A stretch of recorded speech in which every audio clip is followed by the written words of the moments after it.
Monsieur le vice-président de la Chambre de commerce et de l'industrie de Paris, mesdames et messieurs, je suis très heureux d'être avec vous pour inaugurer ce printemps de l'économie consacré à cette vaste question qu'est l'avenir de l'Europe.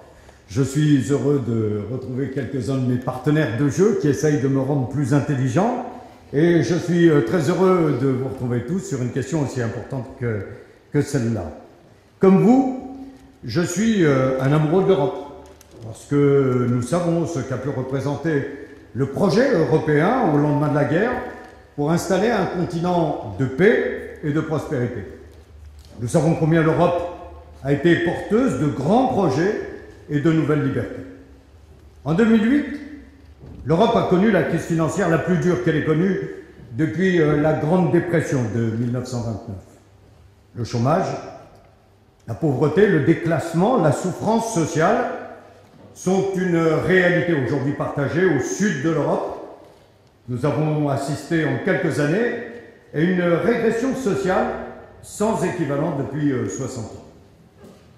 Et ce n'est pas la faute au peuple, c'est une accumulation d'erreurs et de choix stratégiques qui ont fait exploser la bombe à retardement de la crise bancaire et des dettes souveraines. Il y a eu une erreur collective, des déficiences de la construction politique, budgétaire, financière et bancaire de la construction européenne. Nous ne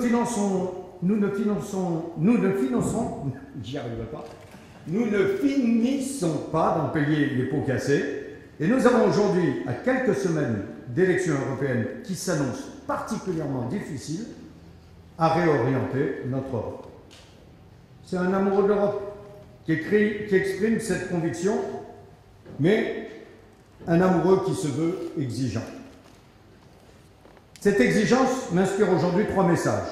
Un message de mobilisation, un message de politisation et un message d'action. Un message de mobilisation tout d'abord. Dans le contexte des élections à venir, le premier risque pour l'Europe est celui d'un 21 avril européen. Notre adversaire, ce n'est plus seulement un vague doute sur la construction européenne, une faiblesse passagère de l'adhésion au projet européen. Aujourd'hui, notre adversaire, c'est l'euro-hostilité. C'est une crise de défiance contre une Europe qui échoue à protéger et qui creuse encore et encore, depuis la crise financière, à coups de plans d'austérité, le gouffre entre les populations et l'Europe. Cette crise a été sans précédent dans l'histoire de la construction européenne.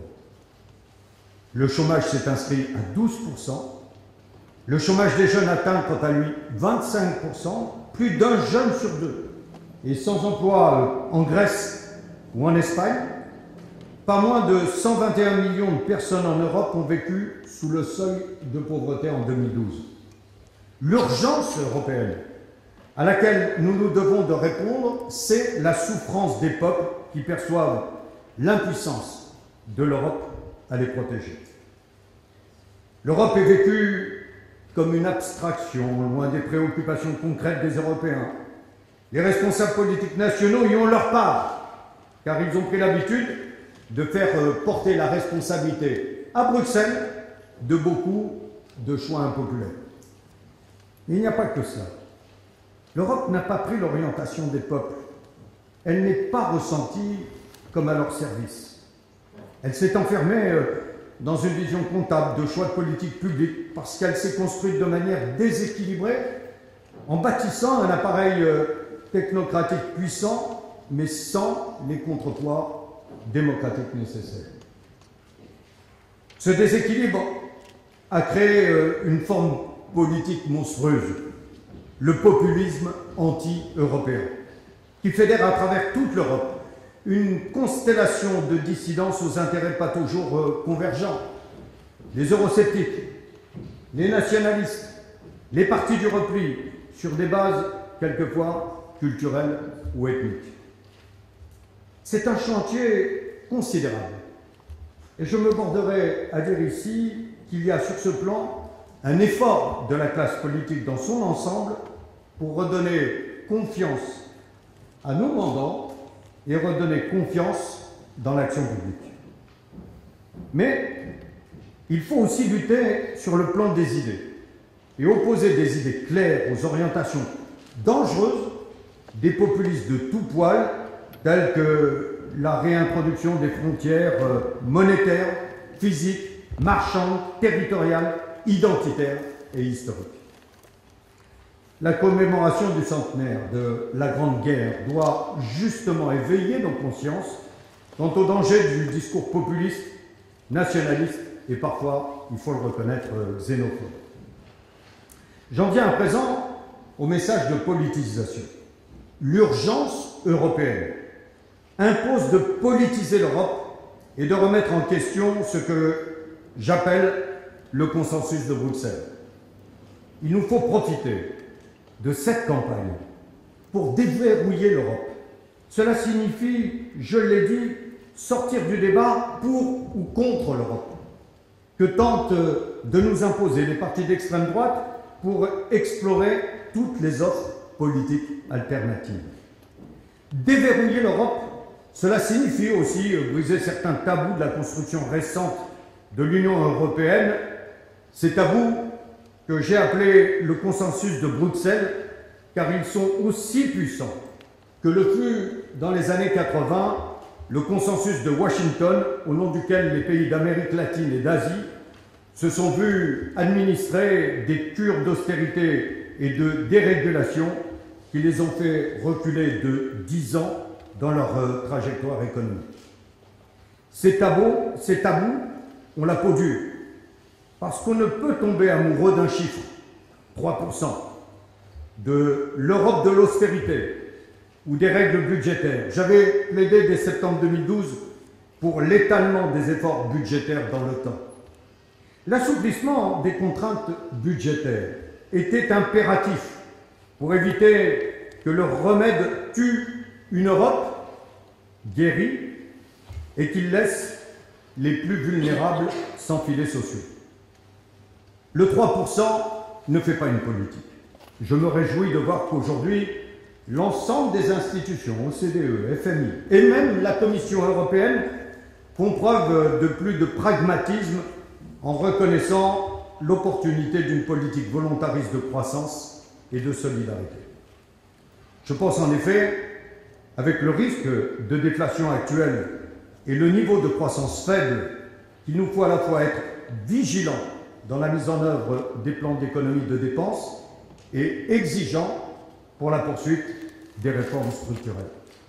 On voit d'ailleurs comment la Banque centrale européenne elle-même commence à se poser des questions, même s'ils reconnaissent que sur le taux d'inflation, il y a un effet report des vacances en Allemagne qui peut-être sont comptables de cet effet, mais pour autant, lorsque vous discutez avec les responsables de la Banque centrale européenne et qu'ils vous disent le niveau d'inflation sur lequel on a construit l'euro, on pourrait l'atteindre en 2017, il y a quand même des conséquences à en tirer, y compris sur le niveau d'endettement des ménages, des entreprises et des États. Aujourd'hui, le contexte européen a changé. La France a de nouveaux alliés pour réorienter l'Europe vers la croissance et la solidarité. D'abord, la nomination du Premier ministre italien, c'est mon côté génétique qui l'amène à le mettre en premier, Matteo Renzi, qui a mis en œuvre une politique de relance dès son arrivée. C'est une excellente nouvelle pour l'Europe et les Européens qui demandent un emploi et du pouvoir d'achat. Ensuite, l'accord de coalition entre le SPD et la CDU en Allemagne contient aussi de nombreuses avancées dans le sens de la réorientation de l'Europe. Qui aurait cru il y a un an qu'on parlerait d'un SMIC ou d'une réévaluation des pensions en Allemagne. Je pense que le moment est venu qu'un certain nombre de pays qui ont des excédents, qui pourraient leur être rappelés par la Commission, puissent les utiliser au profit de leur peuple. Quand je vois ce que sont les poches de misère en Allemagne et le niveau d'un certain nombre de services publics et d'équipements, que l'Allemagne se mette à investir pour elle-même, pour ne pas installer l'idée qu'on irait chercher dans la cagnotte allemande les différents prix des réformes que nous n'aurions pas fait nous-mêmes. Et cette idée d'investissement européen reprend son sens lorsque l'on sait que les taux d'intérêt de la Banque Centrale Européenne sont à 0,25. Même s'il y a un peu de marge, je ne suis pas sûr que la baisse des taux d'intérêt seul pourrait permettre ce choc d'investissement qui serait aujourd'hui nécessaire à la relance européenne. Ce sont des pas dans la bonne direction, ce que je vous indique, mais il faut aller encore plus loin et profiter des 2 ans de stabilité institutionnelle en France et en Allemagne pour donner une nouvelle impulsion au projet européen. Enfin, je veux conclure sur un message d'action. L'urgence européenne impose excusez-moi d'employer cette expression qui a été quelquefois trop utilisée, un New Deal européen pour protéger ses citoyens et consolider la croissance et la solidarité au sein de la zone européenne. Ce dont l'Europe a aujourd'hui besoin, dans un contexte de quasi-déflation et de reprise fragile, pour se redresser, c'est une politique de croissance, c'est-à-dire une politique de relance visant à soutenir l'investissement public, je viens de l'évoquer, une politique monétaire visant à nous ramener vers la cible d'inflation de 2%. C'est une condition, à mon sens, d'une mise en œuvre crédible du pacte de responsabilité. Une politique de change, enfin, visant à ramener l'euro à des niveaux raisonnables.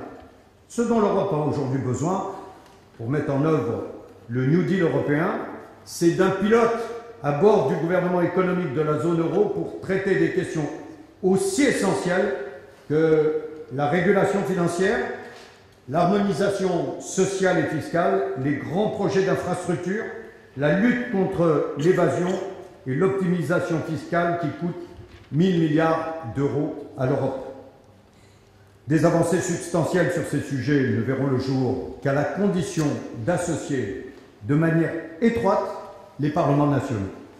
La mise en place, dans les années qui viennent, d'un congrès des parlements nationaux constituerait un moyen formidable de remettre du carburant démocratique dans le projet européen. L'Europe est à la croisée des chemins.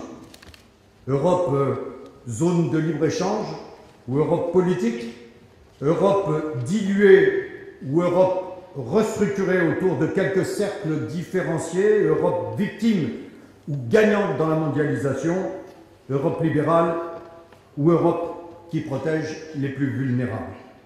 Cet avenir se prépare maintenant et j'espère qu'indépendamment de nos convictions politiques, vous serez tous présents au prochain rendez-vous européen de mai pour réorienter et renforcer la dynamique européenne et surtout pour que le silence des électeurs ne vienne pas donner de la voix à ceux qui n'ont aucune envie de l'Europe. Merci.